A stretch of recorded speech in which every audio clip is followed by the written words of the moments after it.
The Thames, Britain's busiest river. Right up. It's working harder for us now than ever before. That's it. Well, These days, we expect whatever we want, whenever we want it. when do you stop? We don't. 24 hours a day. Zone 19, all okay, yeah. So as we sleep, the river grafts through the night to ensure our 24/7 demands are being met. Put 1,000 revs on this. Now I'll be uncovering the secrets of the Thames after dark, Is that water coming up too far? discovering jobs that have to be done between dusk and dawn. Go nice and slow. He's done 12 to your 4. Slacking. Knock them back in. Keep the track together, safe. Lovely job. All gone. Jobs that are more extreme I'm not afraid, no longer. and more dangerous. I'm going to have to step back. I'm going to be walloped by a ton of fish if I don't. And I'll uncover the nocturnal secrets of this great river. Look at this. Wow. Scary old river, isn't it? Oh, it is. She looks nice, doesn't she? But don't ever trust her. Welcome to the river that never sleeps.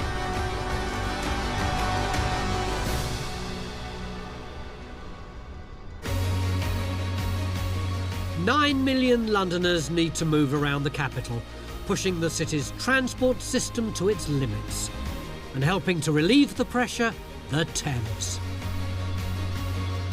I'm on my way to a stretch of river that flows between the Thames Barrier and Greenwich, an area where the heavy industry of the east fades into the suburbs of London, and it's a vital part of the river for keeping London moving. This is the London Bridge stop for the Thames Clippers, which are the river bus service that carries commuters and tourists up and down the Thames. I'm waiting for the 2018 boat, which is the last one of the day, be carrying working people back from their long day shifts. The Thames Clippers boats run in continuous loops from Putney in the west to Woolwich in the east. It's like an extra tube line that runs the length of the Thames, servicing both sides of the river and taking the strain from the buses and trains. The boats are growing in popularity.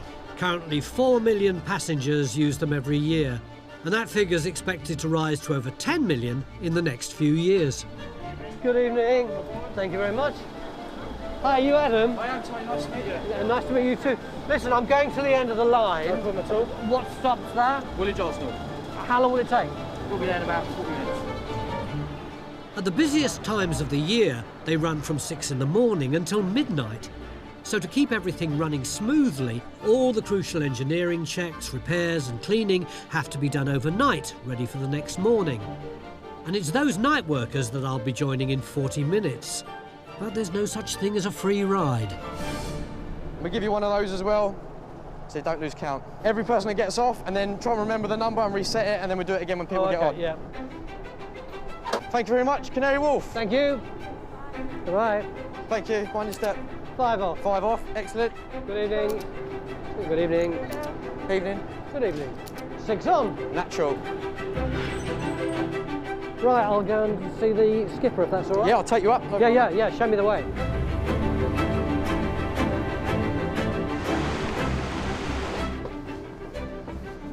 Evening, Tony. Hi, Alfie. I'll tell you what, I wasn't expecting it to be pitch dark up here. Really? It needs to be dark so we can see all the other vessels out there. This is the radar here, and we also have the AIS, which tells us where other vessels are. But these are all an aid. The main thing is to look out the window to understand it. Just like they did in the 18th century. That's it, yeah. Another pier already? Another pier Blimey, already. we've only been going about 20 seconds. We can do 80 piers in a shift, so it's a lot of up and down the stairs, so it gets your steps in for the day. Well, I've got the clicker. I was You going to got the ask you clicker? where it was. Any passengers from Arthouse Terrace? And there's no one on the pier, so if there's no one getting off, there's no need to stop, so you can wave the captain off, and he'll see you in that camera up there, so you can wave him off the pier. Well, you can really feel that this boat's got a lot of power, can't you? Absolutely. We're doing 20 knots at the moment now. Very shortly that will be at 30 knots, so it really does accelerate very quick. Oh, we're coming up to the O2 now. That's our next stop, North Greenwich Pier. We're now arriving at North Greenwich Pier. When leaving, oh no, sorry, wrong bit. Passengers will be disembarking at the back of the vessel. Thanks, sir. Mind step.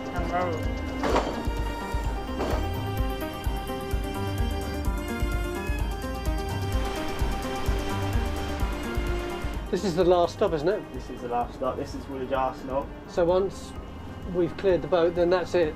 The boat's job's done for the day. Woolwich Arsenal! Woolwich Arsenal! Thank you very much. Mind your step. Cheers. Good Thank you. That's the last passenger off the boat, and it's now officially out of service. So we're heading back to the depot. The team on board are winding down at the end of their shift, but mine's only just beginning. Just a few minutes back the way we came, on the north bank of the river, is Trinity Buoy Wharf, where I'll be meeting the people who graft through the night to get these boats turned around for the morning service. Up until now, I never knew this place existed. I never really thought about it, really, but it's one of the secrets of the Thames, isn't it? Although it looks like a fairly small pontoon, this is where all of the vessels in the fleet moor up each night and essential works are carried out. Oh, I'm getting ready for the serious night shift now. I feel quite perky at the moment, except I can't get my foot in the hole. Give us a hand, would you? First up, I'm joining marine engineer Tom. Every night he and the other engineers check each and every boat to ensure they're safe to carry passengers. And if they find a problem, they've got to fix it too. Anything from a bent propeller to an engine replacement could take a boat out of service the next day, affecting the timetables that commuters rely on.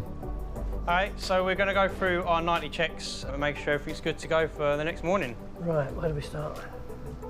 Okay, so if you want to step into the engine... And that's all, I'm not going to go through. No, you won't go through that. Oh, it is like a huge car engine, isn't it? Yeah. Right. Yeah, they're a little bit bigger than what you get in your Fiestas. The boat we're checking is one of the biggest in the fleet, and this is one of its two 20-litre V10 engines which drive the propellers. So I might give you this rag.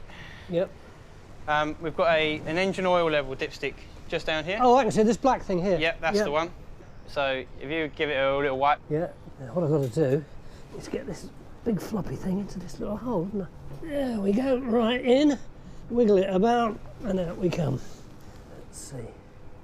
Oh yeah, that's fine, isn't it? Yeah, that's plenty. In total, the engineers must check 60 engines every shift, 365 days a year. Yeah, well, that's fine. Yeah, that's fine. There's plenty in there. And there's only ever a maximum of 4 of them working at night. How do you feel about doing night shifts? I don't mind doing nights. Sometimes the darkness is quite nice. It's a bit more relaxing of a night. You've got less boats coming past, and sometimes it's quite peaceful when you look out. How long is the night shift?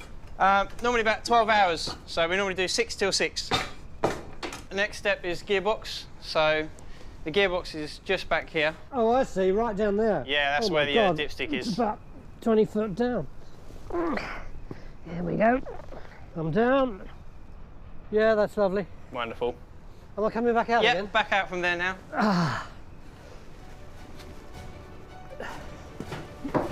Oh. There we go. Smooth as could possibly be.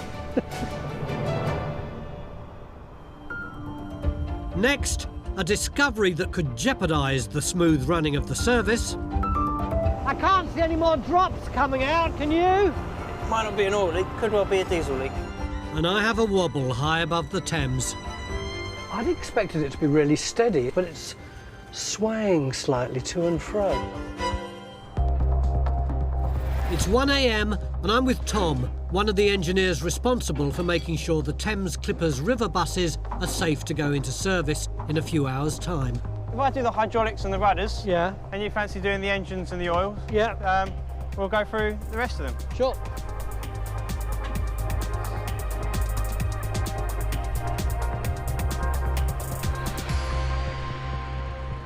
We've had to put these life jackets on because we're crossing from one boat to another.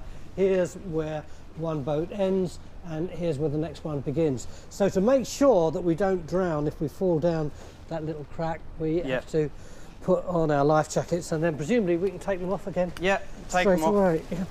Some people say that there wasn't such a thing as health and safety until about 10 years ago. Prior to that, we just had common sense, but I don't think like that. Got that up, obviously. Are you happy there? Happy as a bunny. How was that one? All fine, all fine, all fine. All fine, all fine. It's now 2 o'clock in the morning, and I've uncovered my first issue of the shift in one of the generators. That looks, that's the little drip there, isn't it? Might have a little leak on that one somewhere. It might not be an oil leak, could well be a diesel leak. Start here. Yeah. There is a slight pool of liquid down there, but I can't see any more drops coming out, can you? I don't think he heard me. I can't see any leak on this side. I'll have a little lean over and I'll see if I can find anything over there. OK. Could you find us the torch for me? Ah, wonderful.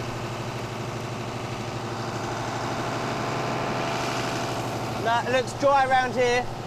That might have been from a previous service. We'll just make a note of it so we know for tomorrow. Luckily, it's not serious, and the boat can go back into service tomorrow morning. Same again? Yeah, same again on this one. Only another 17 to do after this, isn't it? Yeah, that's it. Never-ending job, it seems like. I mean, luckily, so far, we've not had too many defects, but, yeah, you've only got to get a couple of boats come in with problems that not only have you got to do all of the checks that we've been going through, you have to go through fixing things and preparing other bits and pieces for them. You're on the go virtually all the time, aren't you? Oh, yeah. All right, there's your rag. I'll take your hand now. Wait. A few boats down, Suzanne also has a crucial role in getting these boats ready for the morning.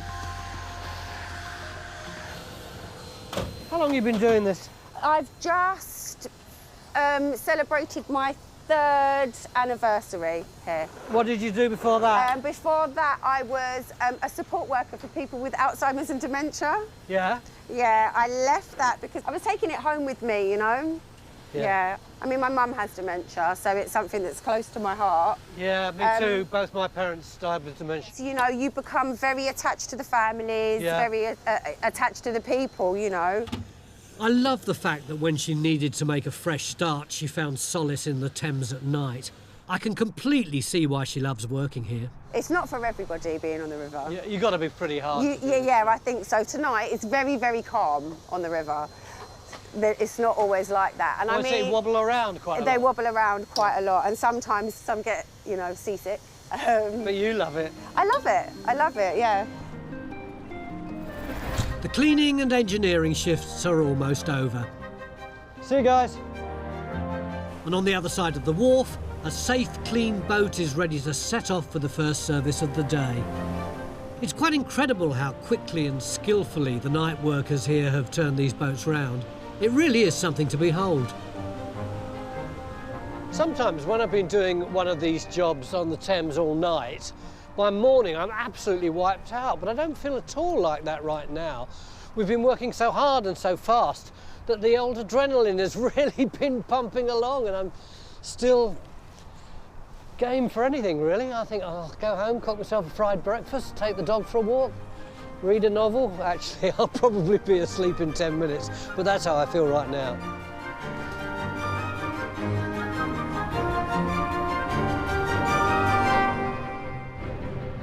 After a few hours kip, I'm back by the Thames. And tonight, I'm going to get a view of this magnificent river that I've never had before. The Thames at dusk has got such a lovely feel about it. There's a sense of calm descending on the river, but people still need to get across it. This is the Emirates Air Line, which has been taking people across the river at height since the year 2012. Now, I'm normally pants with heights, but I want to try and get over that paranoia because I'd love to see what the Thames looks like from up there.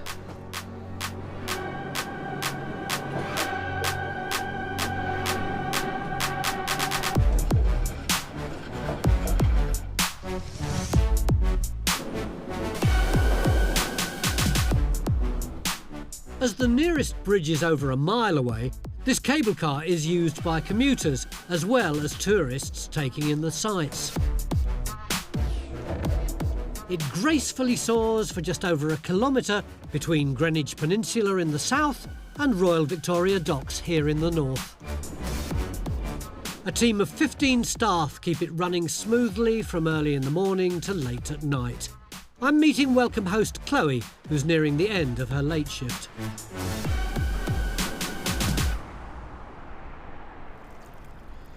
Hi Chloe. Hiya, how are you? All right, do I have to wear a mask like you? Oh, it's well and open, so it's fine. Until I get inside? Yeah, when you get inside, you have to wear one. Yeah. How long have you been working here? I've been working here for nearly 3 years next month. So it's been a long time. That's a long time for you. It's a long time for me, definitely. Just give me a second.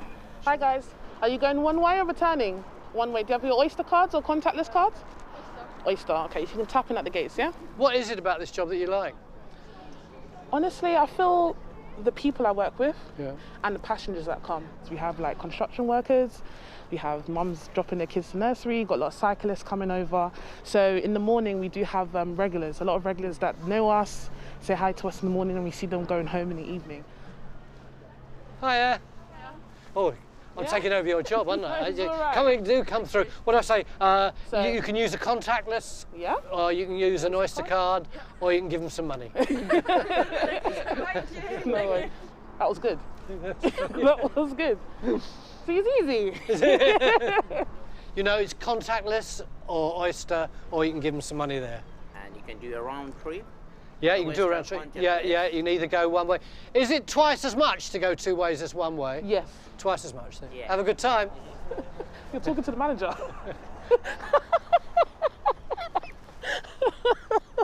That was funny to watch. You didn't say. No.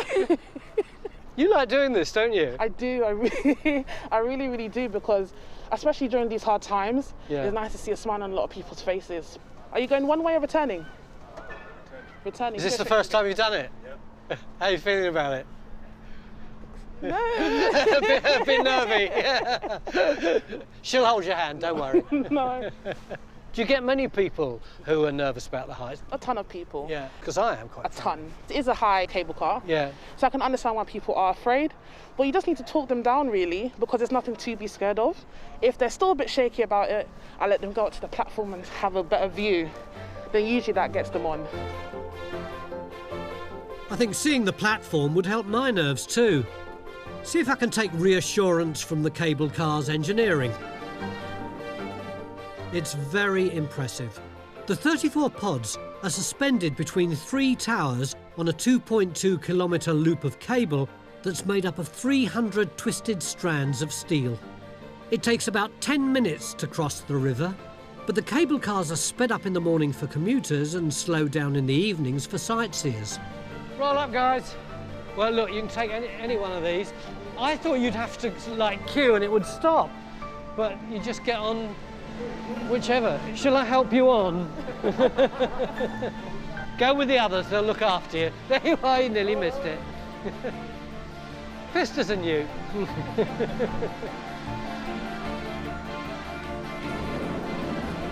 Would you say that being on the Thames at night is different?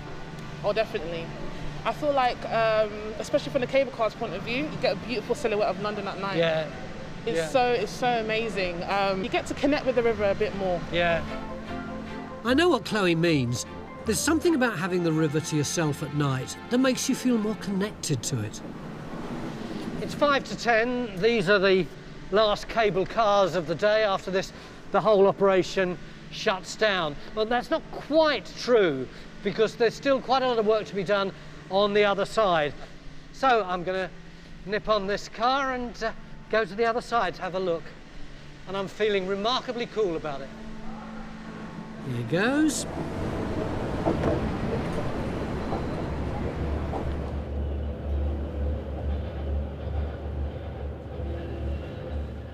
I'd expected it to be really steady. It certainly looks steady when you're watching these cable cars from the ground, but it's swaying slightly to and fro, which ought to be unnerving, but it's rather pleasant, man.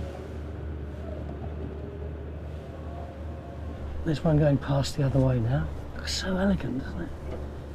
You can imagine playing the Skater's Waltz in the background. Maybe our editor could do just that.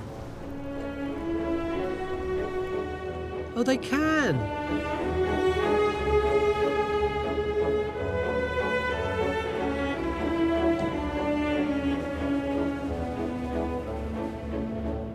The Thames really does look like a black ribbon laid across the heart of London, because you've got this great multiplicity of lights over there and there as well.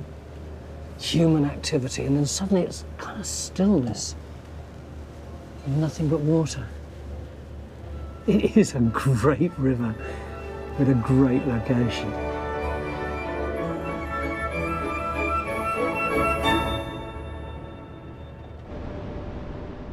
And here we go. On the south side, operations manager Jamie is closing everything down. These are the last ones, aren't they? Yep. What happens next? We're going to put the cabins to bed. Put the cabins to bed, is that the phrase you use? That's what we do every night. So this is going to go in there now? Yep. Yeah. So we need to open the garage doors. Step up there.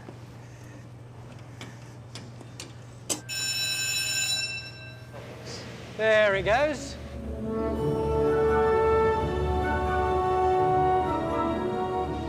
There's something very cute about that, isn't it? It does look like little people in a line. So this is it, Jamie, the last one in? This is the last one. Round the bend. That's it. Cabin's in bed. Where's the light switch? Just over here. No messing around.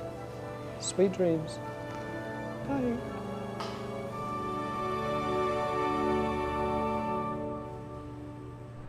I really enjoyed that, not just because of the wonderful view and because the people were so passionate about what they do, although of course that's very important, but because I didn't lose my bottle once.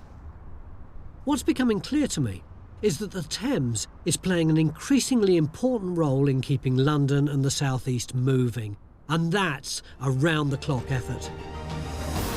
Next, I get my hands dirty in the Blackwall Tunnel. Oh, it's just full of muck. And I'm on a tight deadline. We do our best to catch up the time. In other words, you're going to put your foot on the gas because we're late. I'm on the stretch of the river between the Thames Barrier and Greenwich, meeting the people who work through the night to keep London moving during the day. With the roads so heavily congested and the tubes overcrowded, no wonder we've turned to the Thames to help us out.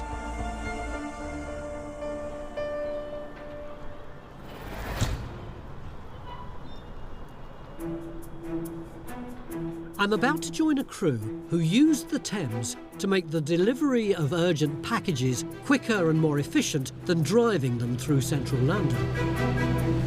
Hi, Craig. Morning, Tony. The parcels arrive into Heathrow Airport from all over the world during the night. They're driven to Wandsworth, where we'll collect them and drop them at Bankside in central London. Yeah, BTS Comet, good morning, just breaking away from Trinity Boy Wolf, and we're bound. Next stop, Wandsworth. By using the Thames, Skipper Craig and First Mate Joe can guarantee the parcels won't get held up by traffic and can meet those all-important morning delivery deadlines. It's a nippy and very flexible boat, this, isn't it? Yeah, they're good boats. They call them wave piercers. They're very manoeuvrable and ideal for working on the Thames. You've been doing this man and boy all your life? I was in a Sea Scout unit based down at Erith. Enjoyed being on water, enjoyed being around water, and the opportunity came up of an apprenticeship for the Port London Authority, which I applied for and was successful to gain a position. So, done my 5-year apprenticeship, and then after that I had 3 seasons working on party boats. Didn't really like the constant Friday night, Saturday nights. So had an opportunity to come and join, and I'm proud to say that it was a hobby that turned into a job, which turned into a career. It's just gone 6 a.m. and the van we're meeting is due in at 7:30. As it only takes 40 minutes to get there, we've plenty of time to soak in the sights of London at dawn. What's that area there? So that's all Canary Wharf on the Isle of Dogs. Oh, that is Canary Wharf. I didn't realise we were that near. Well, it didn't seem that long ago that Canary Wharf itself was the tallest tower, but now it's sometimes difficult to pick it out in between the rest of them. There she is. I worked there delivering grub to the ships in the late 60s. Did you really? When I first passed my driving test, when it was still a working dock. Wow. I would love to have gone back in time and seen the docks when they were fully operational in their heyday.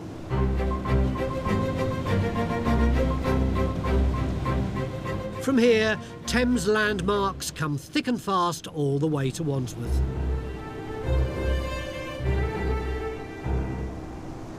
So this is my favourite time of the day, early morning when there's not much around. Yeah. Sun coming up.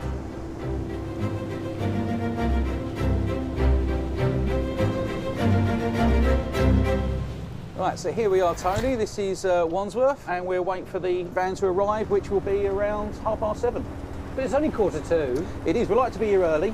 Sometimes the van can show up 10 past, 7:15, so we want to make sure that we're here ready to go when the van arrives. We've just gone 13 miles from east to west London in a little over 40 minutes, which is pretty fast, but most importantly for a delivery schedule, it's reliable. Every day the journey time will be the same. The irony is we now have to wait for the van. I hope it's on time. It's 7:30. No sign of the van yet. How's the nighttime life treating you? It's doing my head in a bit. You know, 3 or 4 hours ago, I was sort of on my knees thinking that I wasn't going to make it through the night, let alone the day. But now it's sort of sun shining. Second lease of life. Yeah. I wouldn't go that far, but slightly less deathly in feel. 7:45. I can really see the appeal of the river and why you'd choose it over London's roads, chock-a-block with traffic. It's 7:58. Yay, here he is. Only half an hour late. Going at the speed of light. Good morning. We were getting worried about you, you know. Morning. Where was the traffic difficult? It's London, isn't it? Yeah. Right. See ya. Many of these packages are guaranteed to be delivered before a certain time, so we best get a wriggle on. Got to be careful. If it picks up too much speed, it'll all end up in the Thames. Whoa! Here we go. Just put it down there, Tony. That's great. Yeah. London roads have cost our schedule valuable minutes. It's now in the hands of the boat team to get things back on track. Is that the lot? That's the lot, yep. Right, all done. Great work. Let's get out of here. Back east we go to the drop-off at Bankside. Now even the tide's against us. It's 8:15 and we're due to be at Bankside by 8:30 and it's a 30-minute journey. We'll do our best to make sure we catch up the time and ensure that these parcels get to their final destination when they should. In other words, you're going to put your foot on the gas because we're late. Within the speed limit, of course. What sort of parcels are they? We're talking things like legal documents, contractual agreements and such like. The sort of things that are destined for the City of London. It's great the way the businesses on the Thames are expanding and finding new things to do, new corners to cut, new ways of avoiding roads. Yeah, and this in essence is a new era of light freight on the Thames. It's the next chapter. It just shows the way that the river sort of evolves for the needs of the capital, really. So now starting to come into an area of a 12-knot speed limit. In central London, between Lambeth Bridge and St Saviour's Wharf, vessels have to go slower, which isn't ideal when you're trying to make up time. But it's still quicker than a van crawling through London traffic. Okay. Hi, Tony, you right? Yeah. And I can do my bit to help speed things up. How do we do this? Right now, I'm splitting it in twos. These are the postcodes, N1, 9, 0, 1, 2, 3, all on this side. Yeah. 4, 5, 6, 7, 8. Yeah. And 1, Yeah, and there you go. So N1. That's 0, N1. there. Yeah. This one's done. 8:40 a.m. and we're at Bankside Pier just 10 minutes later than scheduled. Cheers, Craig. Thank you very much, Thank Tony. you.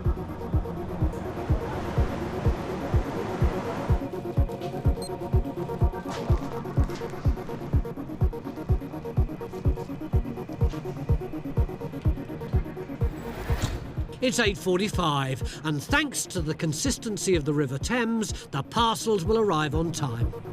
Great, see you guys. See you, Tony. The mail will be delivered, and that's the end of my longest night yet. I feel slightly delirious. Blah, blah, blah, blah, blah, blah, blah, blah, blah. And I can go home to bed. Night, night. While I get some much-needed sleep, it'll be another day of business as usual in the capital.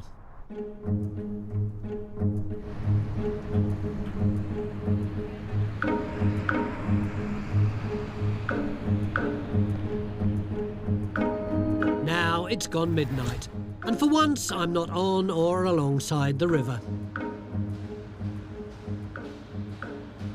The Thames is actually up there. I'm 20 metres below it, and I'm in a tunnel that's used by thousands of people every day. Not this bit, that bit.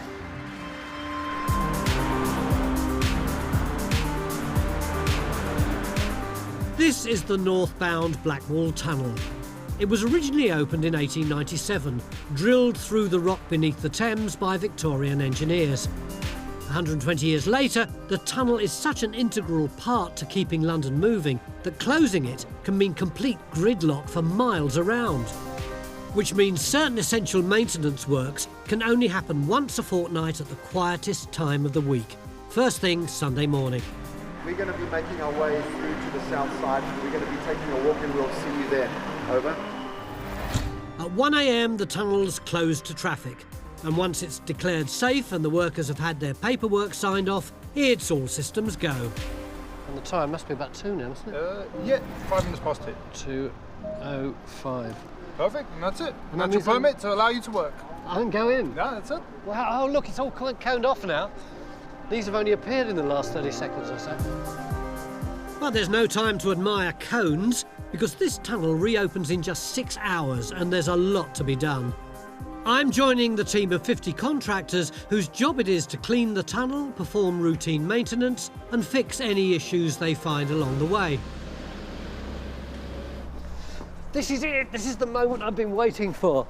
This is the Blackwall Tunnel completely empty.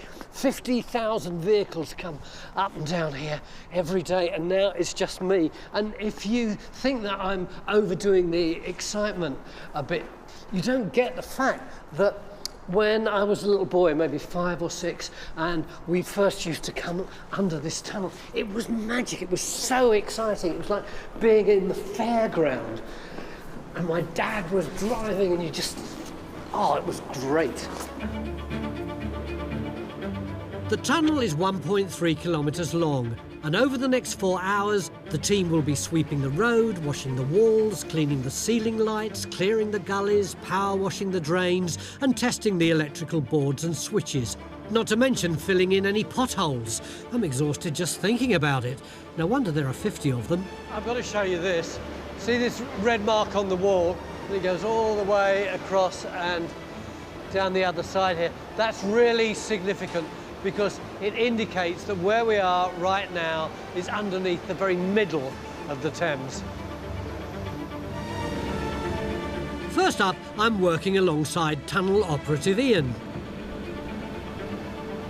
It's a big old thing, this, isn't it? Hi. Hello. What is this? A gulper. It's like a big vacuum cleaner. So it just sucks everything out of the gully. If you back me up to the gully, I've got an arm on the side. Yeah. And that arm's got to be over the gully. Yeah, okay. Okay. Okay.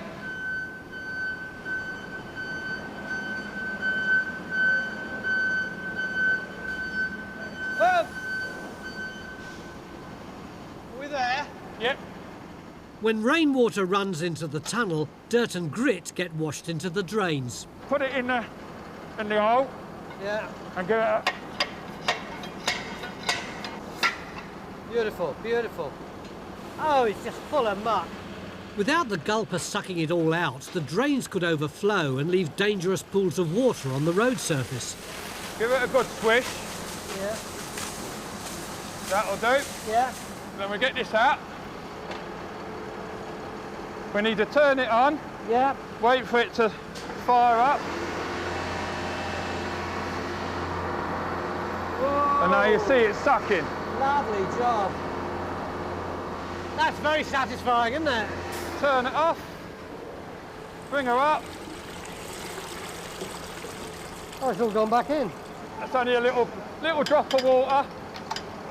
And then we give it a swish. That'll do ya.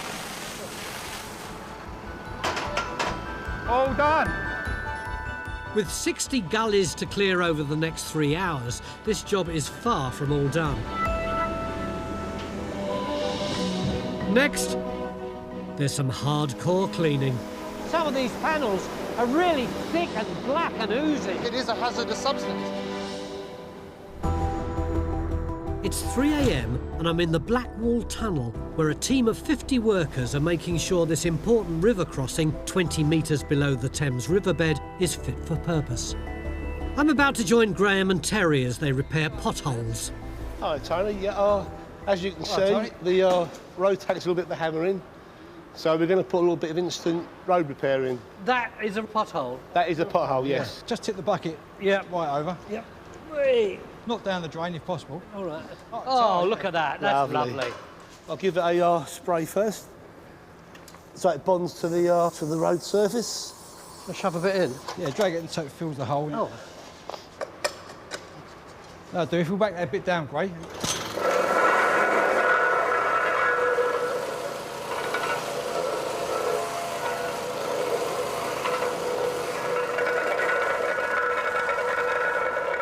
What's this? Shall I put some more on? A little level on top of that. Okay, yeah. It's a funny place to be at night, isn't it? It is, yeah. In the dead of night, with no traffic and just the distant sound of echoed voices, Blackwall Tunnel has an eerie feel to it. Ever seen a ghost? Oh, yeah. Oh, yes. A few ghosts. I was joking, you're not? Yeah, no, seriously, yeah. Go on, tell me about a ghost. Well, I was in a sub-tunnel one night, working. It's really quiet down there. All of a sudden, this whirlwind and a figurine started, come straight towards me and another colleague. Obviously, it's a strong wind. Just went like that and went straight through us and just died out. Do you think these things are real, these phenomena? Yeah, I think so, yeah. There's got to be something in it, isn't there? Me and Graham was doing a pothole in the southbound tunnel. Yeah. We'd gone in under temporary closure. Yeah. We'd gone in there. I chucked the muck in the hole, turned round. Graham grabbed the whack, I turned around. There was a man standing just there in brown corduroys and a yellow shirt. He weren't there when we turned around again, was he? No. And you hadn't been taking any form of medication? Not that week, no. Not that week. not quite. That's brilliant. Can you put your ear defence on, Tony? It does get a bit noisy.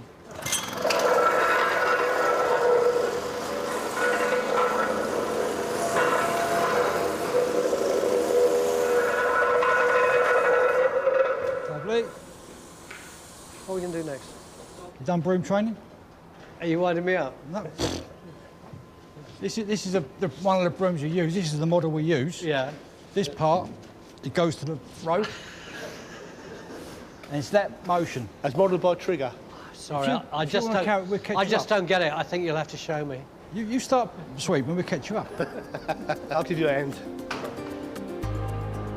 Since the last time these works were done a fortnight ago, around 700,000 vehicles have passed through. You're doing a cracking job. Well, I'm doing all the stuff you missed. And the rubbish that has either been dragged in on the wheels or dropped from the windows could fill half a truck, so there's a lot of sweeping to be done. Where are we going now? Far end to do some lighting.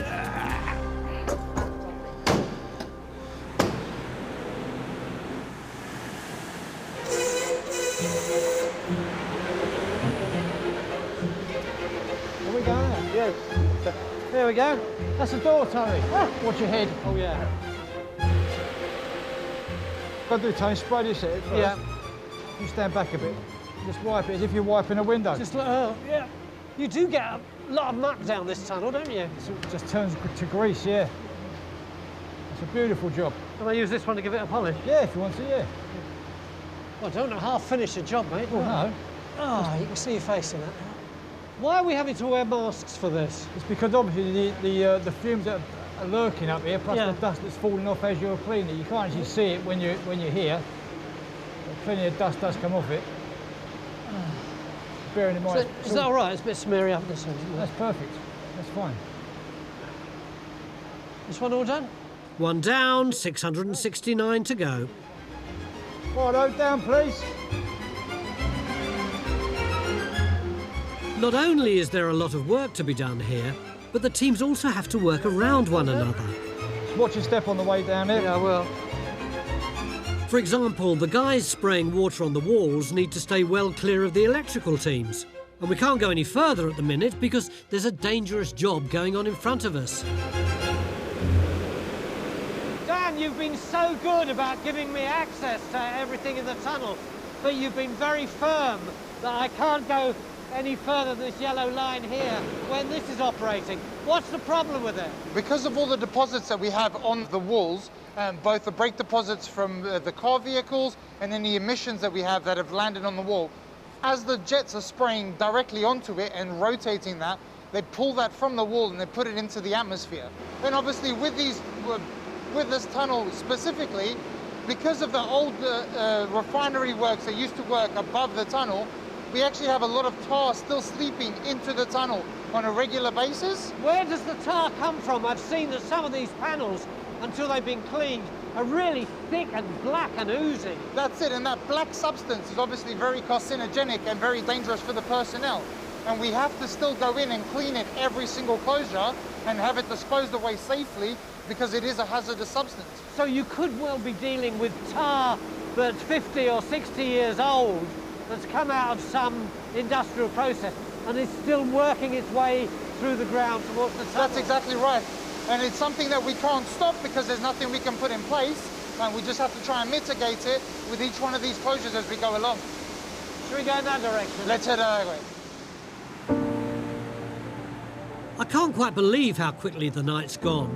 An enormous amount of work has been done in just a few hours. But now we all have to ship out. It's 5:45. As you can see, morning's broken, like the first morning. And I've got to get out of here. In fact, everyone's got to get out. Long queue of them up ahead, because there's going to be a fire exercise at 6 o'clock, and the tunnel's got to be absolutely clear for that. And then once that's over, there'll be another hour making sure everything is tickety-boo. All those people, all that work out of sight in the dead of night to keep the traffic flowing. One more vital piece of the network of Thames transport links that keeps London on the move. See ya! At 8 a.m, this tunnel will be reopened and the vehicles will pass through again, oblivious to the work that's been done overnight. It's almost as if we never existed. Just ghosts in a tunnel.